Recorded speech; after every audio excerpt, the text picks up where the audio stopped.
All right, shalom, shalom. First and foremost, I would like to say, call halal Yahweh, Bahasham, Yahweh Shai, Bahasham, Rakakudash.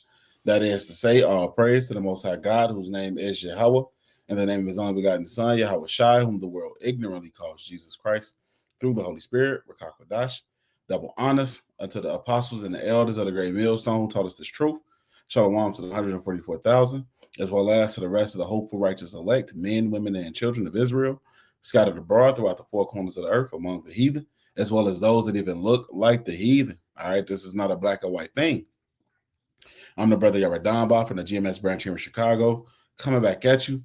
What I hope to be another edifying lesson. All right, so going into Romans, the 14th chapter now. Okay, and this is one of those chapters that a lot of the so-called Christians like to use, to justify eating unclean animals. All right. And that's just not what this is going into. So when we get to that portion, we'll touch on that topic. All right. But without further ado, let's just go ahead and get straight to it. Romans 14:1. Him that is weak in the faith, receive ye, but not to doubtful disputation. All right. So essentially, man, this is saying that at this point in time, or not this point in time, but at our job in this truth as the teachers, right, as the prophets, is those who are new in the faith, those who are weak in the faith. It's our job to build them up, man. All things to edification. And when you go into that word for edification, it literally means to build up. All right. So it's our job to build them up to where in places where they have this doubt, to get it out of them. Continuing on in Romans 14:2. For one believeth that he may eat all things, another who is weak eateth herbs. Right. So now we get into the portion where they try to, I don't know how, but they try to talk about, see, we can eat with it if we want. Nah. But this is essentially saying that, you have some brothers who they are vegetarians. All right. You got other brothers or plant-based, or however you want to say it. You got other brothers who they eat whatever, as long as it's a lawful food, right? Because there's only lawful foods. Anything that was considered unclean or unlawful, it was never considered food in the first place. All right. So this is what this is going into. Verse 3, it says, let not him that eateth despise him that eateth not, and let not him that eateth not judge him that eateth, for the Most High have received him. Right. So again, this is saying if it's a brother who decides, I don't eat meat, you know what I'm saying? Leave him alone. Now if it's a brother who, now when the Passover come around, of course that brother will have to eat of the Passover lamb. All right, that's law. You saying that you're not gonna eat the Passover lamb, that's going off.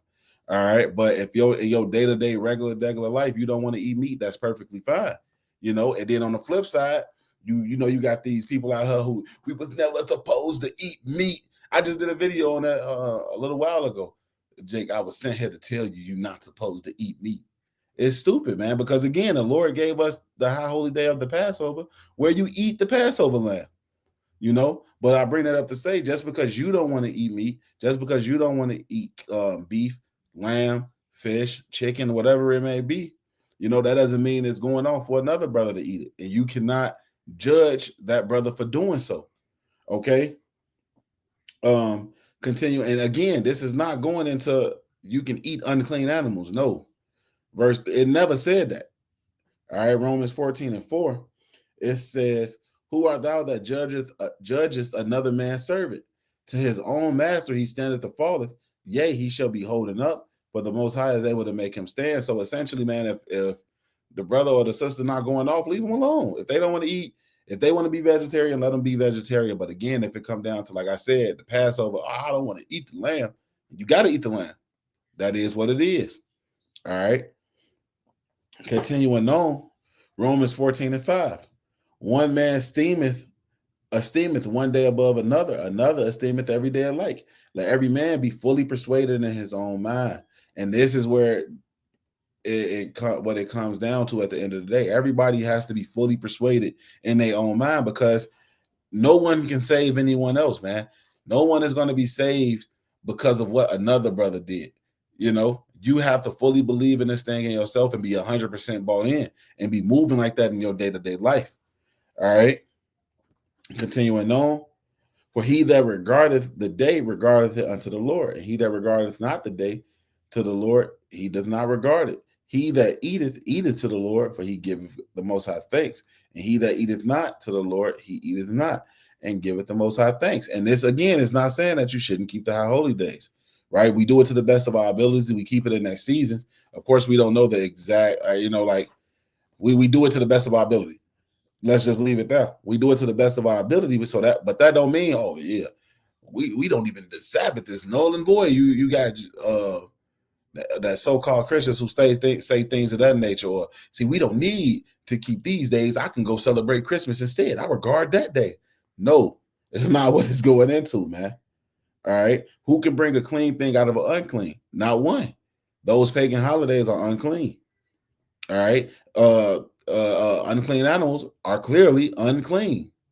All right. Continuing on in verse 7, it says, "For none of us liveth to himself, and no man dieth to himself. For we live, for whether we live unto the Lord, or whether we die unto the Lord. Whether we live, therefore, or die, we are the Lord's." All right. So again, at the end of the day, everything we do, we should be doing it for the forwarding of Yahweh Hashem Yahweh Shai at the end of the day.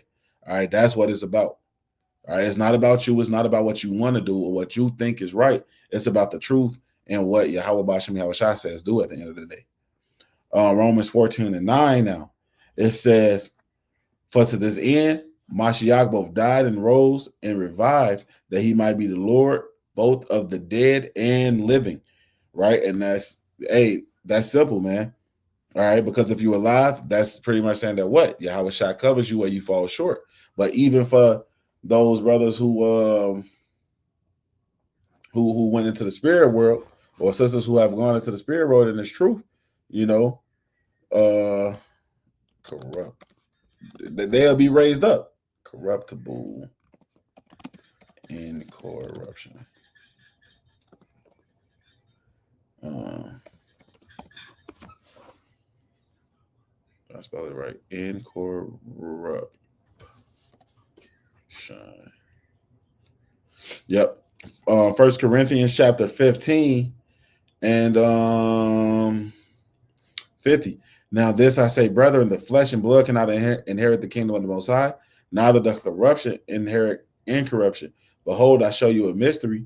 We shall not all sleep, but we shall all be changed. In a moment, in the twinkling of an eye, at the last trump. For the trumpet shall sound, and the dead shall be raised incorruptible, and we shall be changed. For the corruptible must put on incorruption, and this mortal must put on immortality. So when this corruptible shall have put on incorruption, and this mortal shall have put on immortality, then shall be brought to pass the saying that is written, death is swallowed up in victory." Right? And it's another one that says, "Prevent them."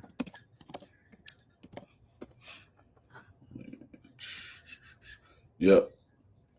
1 Thessalonians chapter 4 and 13. It says, "But I would not have you be ignorant, brethren, concerning them which are asleep, that ye sorrow not, even as others which have no hope. For if we believe that Yahweh Shai died and rose again, even so them also which sleep in Yahweh Shai will the Most High bring with him. For this we say unto you by the word of the Lord, that we which are alive and remain unto the coming of the Lord shall not prevent them which are asleep. For the Lord himself shall ascend from heaven with a shout, with the voice of an archangel, with the trump of the Most High, and the dead in Mashiach shall rise first. Then we, which are alive and remain, shall be caught up together with them in the clouds to meet the Lord in the air, and so shall we ever be with the Lord. Wherefore comfort one another with these words." So that's pretty much what that's saying back here in Romans, man. No matter if you died in this truth or if you're alive in this truth, you covered by Yahweh Bashem Yahweh Shai, man. You covered by that blood of Yahweh Shai at the end of the day. And if you are the elect, no one can take that from you. All right. The elect is the elect. All right. Continuing on, verse 10, Romans 14:10. It says, "But why dost thou judge thy brother? Or why dost thou set at naught thy brother? For we shall all stand before the judgment seat of Mashiach. For it is written, as I live, saith the Lord, every knee shall bow to me, and every tongue shall confess to the Most High." right? So at the end of the day, we know that Yahweh Shai is going to judge everybody. All power is given to him of judgment. We know that, okay?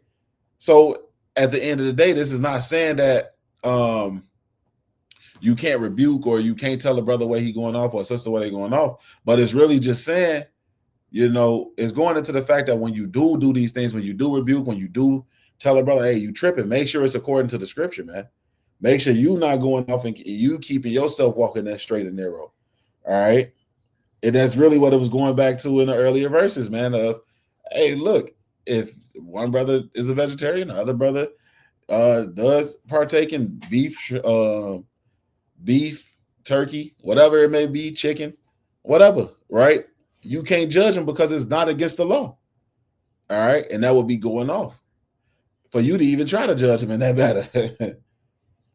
All right. Continuing on, Romans 14 and 12. Now, it is also a such thing as wise counsel, too, because I've had situations where I've had elder brothers come up to me and say, I tell them about a situation I was having with like health or whatever, and they say, hey, maybe it's time to go plant-based for a little while. You know what I'm saying? Get your body back together and things of that nature. That's a difference. That's different than telling somebody, "Are you going off? If you buy that chicken, you going off?" Nah, all of our judgments have to be according to the scriptures and go align with what the scriptures say is sin and what's not sin. All right. Continuing on in verse 12. So then every one of us shall give account of himself to the Most High. So guess what? You have to make sure that you are on point, man. Work on your own salvation with fear and with trembling. All right. Simple. Romans 14 and 13 now. Let us not therefore judge one another anymore, but judge this rather, that no man put a stumbling block or an occasion to fall in his brother's way. And that's, again, you have to judge based on the scriptures, man. You don't want to, let's look into this word for stumbling block.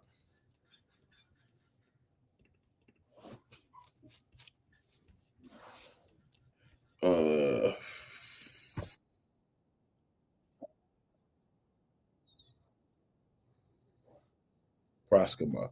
It says a stumbling block, an obstacle in the way of which if one strikes his foot against, he stumbles or falls. That over which a soul stumbles, by which is caused to sin, right? Occasion of apostasy, offense, stumbling block. So essentially saying what, man? Everything has to be according to the scriptures.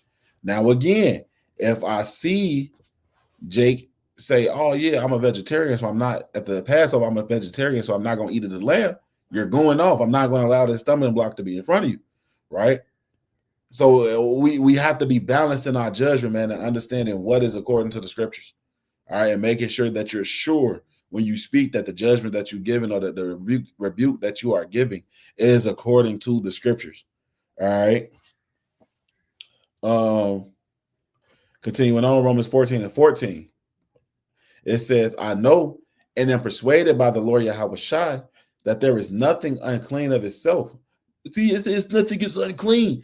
It's talking about things that are lawful for you to do, right? But to him that esteemeth anything to be unclean, to him it is unclean. So again, if you feel in your spirit, if you convicted in your spirit that you feel like something is off, hey, for you, it's off. Don't do it. It's not going to work for you, right? But at the same time, you cannot pass that judgment on to another brother. So get an example. If one brother says that he knows it's not good for him to have multiple wives, cool. But he can't go look at another brother that got 5 wives and say, hey, you can't do that, bro. And this is what anti-Christians do all the time. God told me that that's a sin, so you can't do it. Nah, bro. If it doesn't agree with you, if it doesn't agree with your spirit, that's for you, right? And it's going to get into later on how if you do it, it is sin because you're not doing it in faith because you know in your spirit for you it's off. All right. Continuing on in verse 15, it says, but if thy brother be grieved with thy meat, now walkest thou not charitably, destroy not him with thy meat for whom Mashiach died. So now it's getting into a situation as simple as this, man. If you doing something where let's continue on with the vegetarian versus the person who I can't think of the word. It's not a herbivore. Herbivore is somebody who eat Omnivore. Yeah, omnivore is the word. So if you got somebody who's a vegetarian versus somebody who's an omnivore, which means they eat meat and vegetables or whatever, right? If it offends a brother or that's weaker in the faith that you eat meat, it's no need to just continue to do it around them, man. Why? You're gonna cause that brother to stumble. Going back to this verse 13, you putting a stumbling block or an occasional fall. Now you build them up in the faith and say, nah, bro, like, look, this is what the scriptures say. This is why it's okay. Bada, woo off the bam, and so on and so forth. And you build that up to brother up to in the spirit. Going back to this, Romans 14 and 1. Him that is weak in the faith, receive ye, but not to doubtful disputations. So we here for the edification of the body, man. Point blank, period. So you don't want to do something that would do the opposite of edify the body, something that would cause someone to stumble, man. And it's not even that you going off and eating the chicken or whatever. All right. It's not even necessarily that you're going off, but it's a stumbling block in front of whoever it is that is offended at that moment. And you have to keep that in mind. All right. Verse was that it on that one? Yep. Romans 14 and 16 now. It says, let not your good be evil spoken of, for the kingdom of the Most High is not meat and drink, but righteousness and peace and joy in the Holy Spirit. All right. Excuse me. So essentially understanding what peace is more important than you having your chicken wings, man. All right. And I'm using food as an example right now, but this goes with many things.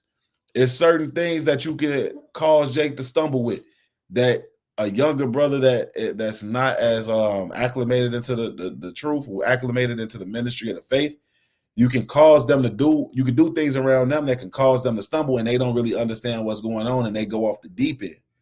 All right. But like I said, I'm just using food as an example right now. So it's more important to keep the peace and making sure that everybody, like, you can help a brother stay on point or a sister stay on point than you just doing something because you have the liberty to do it and they don't understand that liberty. So you just don't do it around them until they understand why it's okay to do it per the scriptures. All right. Continuing on now. Romans 14 and 18. For he that is in these things serveth the Most High.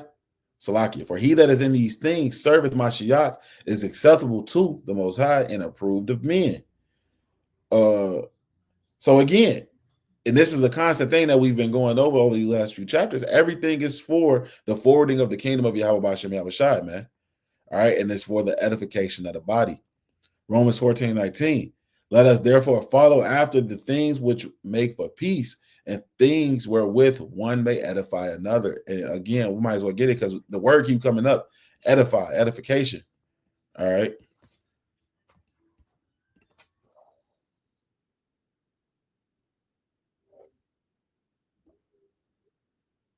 Oikadame. It says the act of building up, edifying, edification, the act of one who promotes another's growth. It says in Christian wisdom, we know that the Israelites are first called Christian in Antioch, right? But in wisdom, piety, happiness, and holiness of building, the thing that builds, edifies.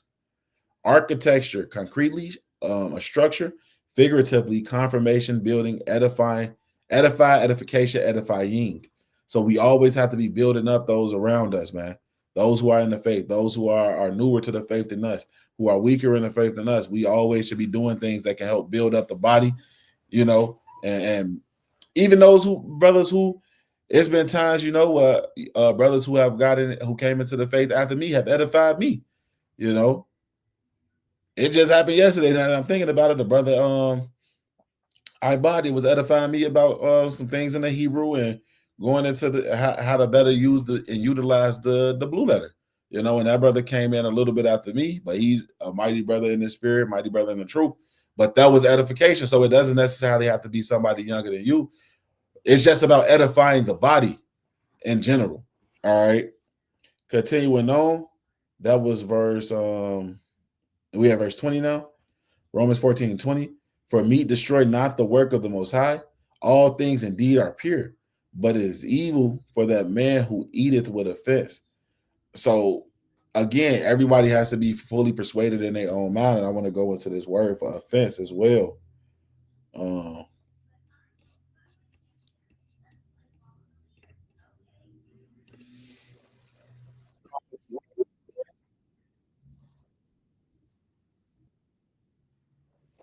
going back to that word for stumbling block.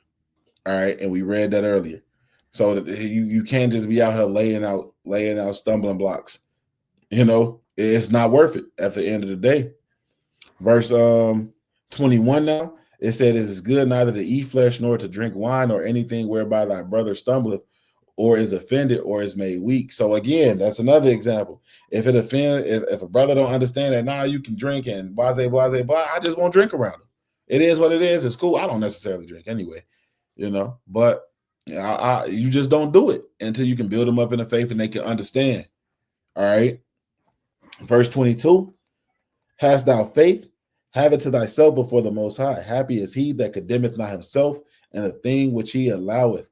And he that doubteth is damned if he eat, because he eateth not of faith. But whatsoever is not of faith is sin. So there you go. If you, going back to that scripture that said, if you feel like something is off, right? That was in verse 14. Yeah, verse 14. If you feel like it's off, if you're not doing it of faith, it's a sin, bro. Because whatever is not done of faith is sin. All right. So we all have to be fully persuaded in our own mind. We can't have doubt. Once you get the breakdown or whatever it is, let that doubt be gone. All right. We always have to move in faith in this thing. Without faith, it is impossible to please Yahweh B'Shem Yahushua. All right. So, that's Romans the 14th chapter. We got 2 more chapters to go. Lord willing, this was edifying. With that, I want to say, call halal Yahweh B'Hashem, Yahweh Shai, B'Hashem Rekakwadash. Double honors to the apostles and the elders of the great millstone taught us this truth. Shalom to the 144,000, as well as to the rest of the hopeful righteous elect, men, women, and children of Israel scattered abroad throughout the four corners of the earth. Shalom, Kwam Yasharallah, Wa Abba Babal.